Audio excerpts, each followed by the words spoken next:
Bray Wyatt is back. Definitely the biggest return that Triple H has orchestrated thus far in his tenure as head of WWE Creative.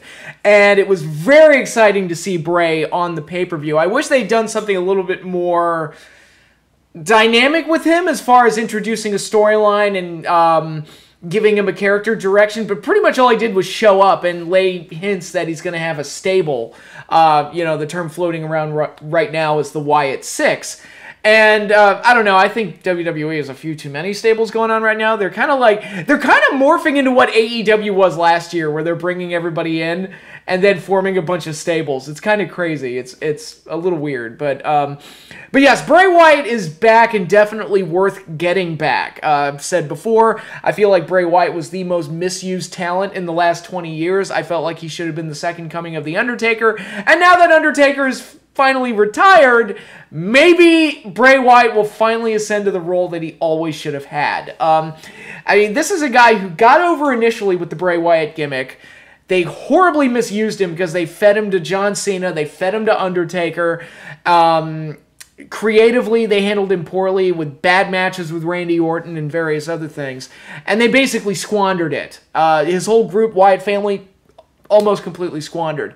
But then he reimagined himself as The Fiend. That got over like gangbusters, and then they did a bunch of stupid crap, like having him drop a title to Goldberg, and granted, I'm a Goldberg fan, don't get me wrong, but that was a severe creative misstep with The Fiend's character. Also, that match he had with Seth Rollins, that Hell in a Cell match they had, strong contender for the worst match I have ever seen, and it didn't do anybody involved any favors. And slowly but surely, The Fiend became watered down, had more bad matches with Randy Orton, and that was pretty much the end of them. So, Bray Wyatt squandered talent, got himself over, became the most over guy on the roster twice, and they squandered him. But now, with Triple H as head of creative, there's a possibility that in this new creative environment, Bray will be allowed to flourish as he was always meant to, and hopefully ascend to the position that he should have years and years ago.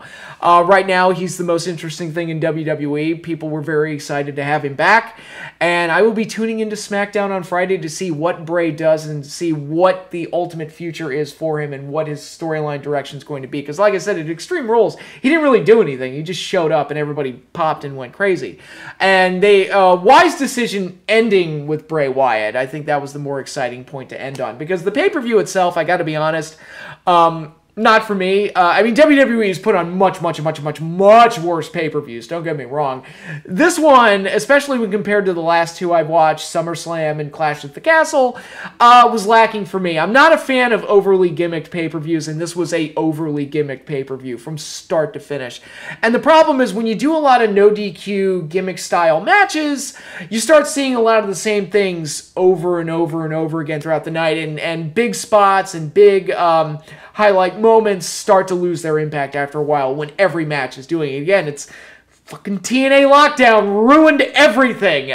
They did it in 05, and then everybody's been trying to replicate it ever since. It drives me crazy. But anyway, I think the match I enjoyed the most, to kind of highlight my point, the match I enjoyed the most was the good old-fashioned Donnybrook, which opened up the show.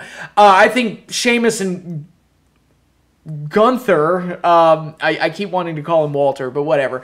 I've been doing that with Sam Shaw, too. I keep calling him Sam Shaw, and I'm like, Dexter Lumis, but I keep slipping and calling him Sam Shaw. But anyway, and by the way, that storyline with Miz is terrible, and I can't stand it, but, which reared its ugly head on this pay-per-view and on Raw the next night, but, the good old-fashioned Donnybrook, I've said before, Sheamus and Gunther have great chemistry with each other, and it's fun to watch them knock the crap out of each other, get their guys involved for a big six-man brawl. Very exciting way to open up the show. Action-packed, crazy brawl. Sheamus got to get his win back in a way that protected Gunther.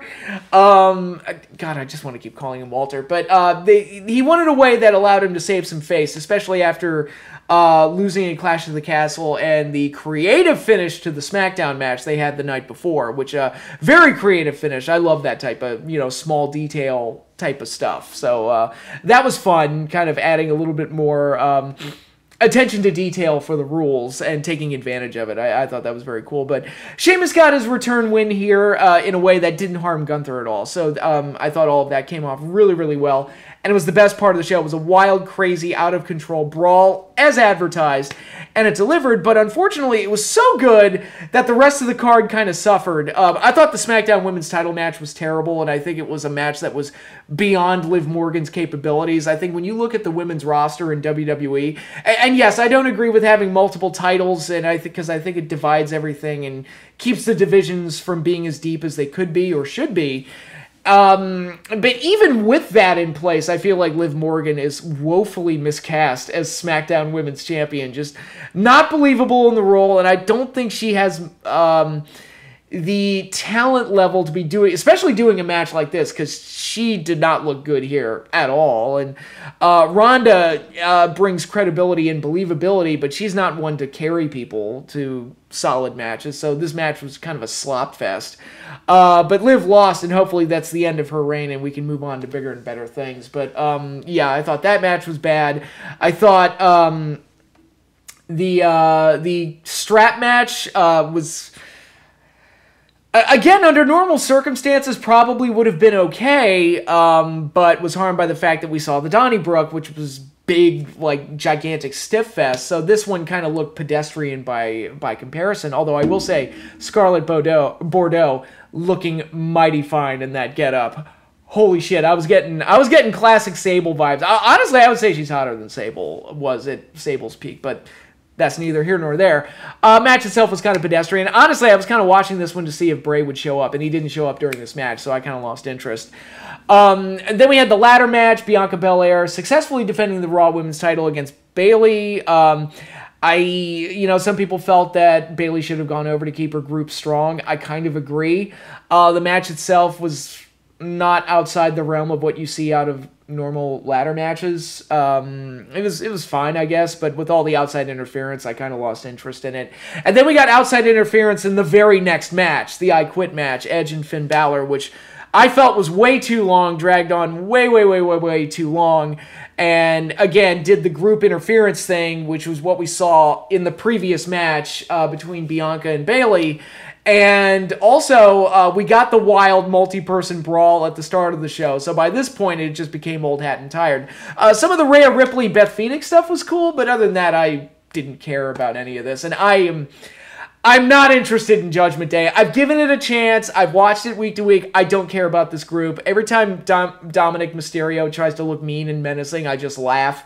I can't take him seriously. To me, this group is just less scary Ministry of Darkness. We can talk about better workers. Yeah, it's better workers overall than Ministry of Darkness, for the most part, but it's less scary, which is the whole point of the gimmick. You're supposed to be scary and intimidating. These people I just don't take seriously, at least not the way they're being presented.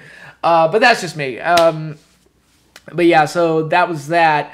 And then we got the Fight Pit match, Matt Riddle and Seth Rollins in the main event, closing match. I thought the Fight Pit itself looked cool. I didn't see the earlier ones that they did in NXT. So seeing that structure kind of being used for the first time, I was like, this is kind of neat. I like it. Again, I talked about it in my preview last week. It was kind of similar to the Lion's Den matches that Ken Shamrock used to have back in the day. If you want to see a cool example of the Lion's Den match, I highly recommend Owen and Ken from SummerSlam 1998. I thought that match, the match they had was really flippin' cool. Good stuff. The best of the Lion's Den matches that Ken Shamrock had, that one was by far the best. This match was fine, I thought, for the most part. Somewhat unspectacular, except for a couple of high spots, especially when they got to the top level of the Fight Pit. Overall was fine. Matt Riddle got the win. That's all cool. It was probably my second favorite match on the show, on a show where I wasn't overly interested in the in-ring action. Again, not the worst almost said WCW. Not the worst WWE pay-per-view by any stretch of the imagination. I mean, when you look at some of the ones that I was watching and reviewing back when I threw my hands up and just gave up on WWE and stopped watching around like 2017, 2018 maybe, It's nowhere near as bad as that. This one was just kind of like, not my cup of tea. It was over-gimmicked and a little, little repetitive for my taste. But Bray Wyatt returned. That was pretty cool. So, hey, there's that. And I'm very interested in seeing what Bray does moving forward. And hopefully, new creative system, Bray is allowed to become the talent and maybe even dethrone Roman Reigns. Because now we have contenders to dethrone Roman Reigns. We've got Cody. We've got, when he gets back from injury, we've got Bray Wyatt now. And it's like, okay, and Brock came back on Raw this week. It was the best part of Monday Night Raw. I thought Raw was bad this week. Full disclosure, it was like the worst Raw I've seen in a while. Probably the worst one since Triple H took over. The DX reunion was just sad. I thought was just really, really sad to see. It's like, oh my God, they're all so old now. It's just not great. Again, I'm not a fan of the Dexter Lumis Miz stuff. It was not a great episode. Not a great episode. But Lesnar's back. That was pretty cool. So yeah, they've got some contenders to go against Roman Reigns. I didn't talk about this last week, but we do have the Saudi Arabia show coming up, which I'm probably not going to watch because I'm not overly interested in the Saudi shows. I'm not a big fan of them. And the fact that they're still going over there after that debacle with the plane being held back is just mind-blowing to me. I don't understand that at all. But at the next Saudi show, it's going to be Logan Paul facing Roman Reigns for the WWE Universal title, undisputed Universal title, whatever the fuck they're calling it. Some people have complained about this, and look, I'm not the biggest Logan Paul fan in the world. Not my class of celebrity. I don't think I've ever watched his show or anything, but he's a name that's known to modern generations, and whenever you do something like that, it's like, look, it's a circus tent attraction. You're trying to get eyeballs on the product whenever you do things like that. It's why Mr. T wrestled at the first WrestleMania. It's why Cyndi Lauper was there from the very beginning of the Rock and Wrestling Connection. It's why Mike Tyson was at WrestleMania 14. You use these people to bring eyeballs to the product. It's why Lawrence Taylor main evented a WrestleMania. So I get it. I mean, I get why they're doing it. And honestly, in the matches he's had so far, Logan Paul actually did exceptionally well, so he could probably do something pretty good with Roman. Now, if I were booking, I would have Roman just completely demolish him. If you want to do like a Lesnar on Cena, like elongated squash where he just destroys him for 15 minutes, that would be fantastic. I would do that. Again, if that were up to me, because again, you run into that problem. It's like, wait, so a YouTube celebrity is better than most of the roster, and then they wonder why they can't create new stars. But in any case, that's how I would handle it. I don't think there's any prayer of Logan Paul winning. If he wins, it'll be the modern day, like, David Arquette winning the WCW World Title. It'll be something akin to that, and that wouldn't be too great. But I think, again, as an attraction, I think it's fine for what it is. It makes the Saudi show more interesting than it would be otherwise for a lot of people. Again, I'm not going to watch the Saudi show anyway, so whatever. It doesn't really have much of an impact on me. Honestly, right now, the thing I'm most interested in for WWE right now is Bray Wyatt. I think if they do the Wyatt 6 or whatever the thing that people are speculating on floating around online, or if they have him start targeting Roman Reigns in the Bloodline, I think there's plenty of potential of things that they could do with Bray, and hopefully they take full advantage of it and turn Bray into the star that he always should have been.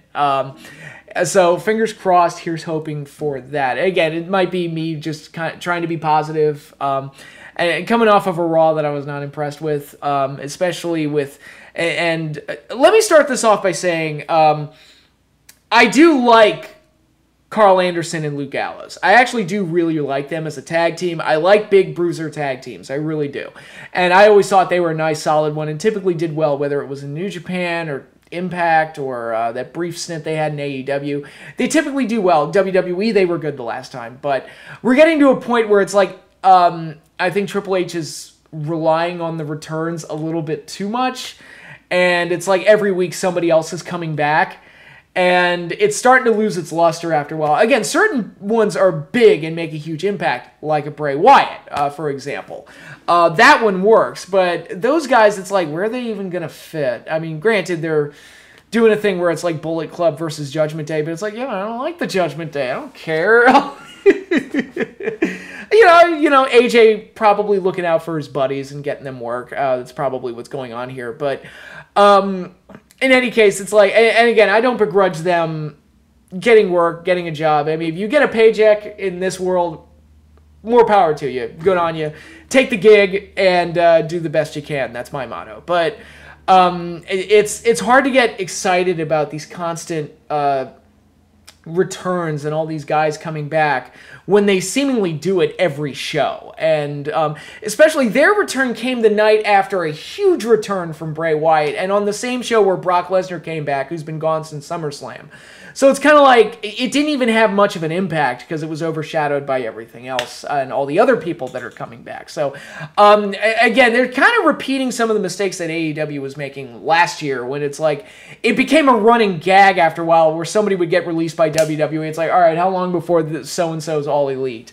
And it was like they got friggin' almost everybody. And it got to a point where they brought in Andrade, who's a tenuous position in AEW right now, and he never fit in with that show at all. And it's like, why did they treat him like a big deal? And again, he's a solid worker and everything, but he's not that intriguing. I don't know why he would be considered like a highly sought after commodity.